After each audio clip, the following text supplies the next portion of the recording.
Could you please explain how does the Muslim culture in itself cause barriers for people to leave Islam and join themselves to people of other faiths? Yeah, so Islam as a religion um, has a number of uh, a number of barriers. The first is the apostasy law. This is the strongest, which is that in Islam, if you become a Muslim and then you want to leave, or if you are a Muslim and you want to leave, according to Sharia law, you can be killed as an apostate. And that level of violence being legitimized and licensed and made licit inside of Islam empowers a lot of self-appointed thugs who decide that they are going to police the Muslim community and they are going to make life difficult for anyone who questions, criticizes, or leaves. And examples in the UK already exist of that. I don't know if any of you know of a lady called Candid with Lubna or Lubna. Candid with Lubna. I think she's a Bangladeshi Muslim who went on pilgrimage to Mecca, was sexually assaulted there, and then wanted to talk about it. She just wanted to, as a Muslim, she wanted to talk about the problems within the Muslim community. And she's now been forced into hiding inside the UK. You've got Nisa Hussein and his family. They were a Muslim family, well integrated into the Muslim community. They all became Christians in Bradford, and they were driven from their homes under an escalating cycle of violence. And they now live so you've got two examples of internally displaced people from within the Muslim community, one Muslim, one Christian. The only thing that they've got in common is that they one of them left Islam and the other one decided to question problems within the Muslim community. Not even question Islam, just question problems within the Muslim community.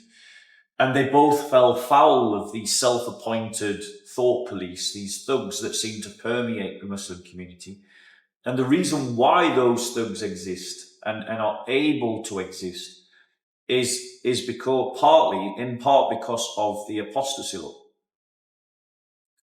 So that's you've got the apostasy law, then you've got self-appointed thought police that seem to permeate around the Muslim community, policing everybody who says anything that they don't like. Including other Muslims, they can often be the victims of them. There was I think there was a mufti in Birmingham who had some non-normal views about Palestine, Israel, non-normal from the majority Muslim opinion, and he got his house smashed in. Just because he dared to say maybe Palestinians should do hijrah and leave Palestine. And that's the Muslim thing to do, is to do hijrah like the Prophet, and he got his house completely smashed in for just saying that. Another thing that you've got that stops Muslims is they've got very strong family units and they've got very strong sense of honor, family honor. And so this idea of when you leave Islam, you lose your family, which is a big deal, and so that actually is a big preventative. I actually think it's one of the bigger preventatives, actually. I know a Christian convert. She was Muslim. She was from Palestine. She became Christian. Her family have rejected her completely. She was made homeless, So you've got that also is a big impact that makes a lot of people very reticent to leave. I know another Muslim who became Christian from Reading. It came out on Eid that he'd become a Christian. Within 24 hours, everybody on his street knew about it. And within 48 hours, he was getting harassed on the streets. And he had to flee Reading. And his family don't talk to him. And so this is a big thing that stops people. And the reality is, for us as a church, if we want to see large numbers of Muslims become Christians, we've got to recognize that there is a top-down thing that needs to happen. There needs to be pressure from the government, backed by the full use of law, and full use of law enforcement to deal with the self-appointed thugs that permeate the Muslim community, but to also openly challenge the Christophobia that permeates the Muslim community, because that's another barrier, is that there's a lot of Christophobia that permeates the Muslim community, where they've got lots of bigoted beliefs about Christians. They think we're polytheists. They think that we are okay with sexual promiscuity. They think that we believe in drugs and alcohol. They think that we have an attitude that says, if you sin, it's okay, you can just repent and everything will be all right, so you can just keep sinning.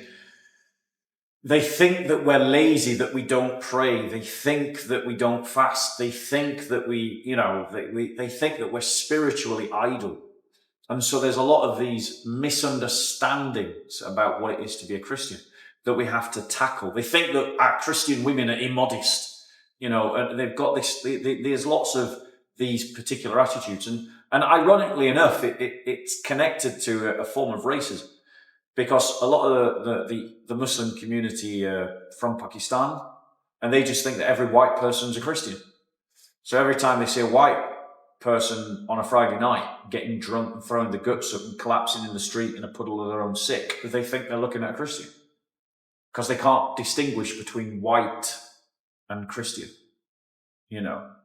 Obviously that's not a problem that any of us in this room have, but unfortunately that is an attitude that interfaces with that. So these are some of the things that we've got to tackle. And one of the things that we've just all got to elevate our thinking on is to recognize that there really is a role governmentally, necessary role governmentally, to allow for the mass evangelization of Muslims.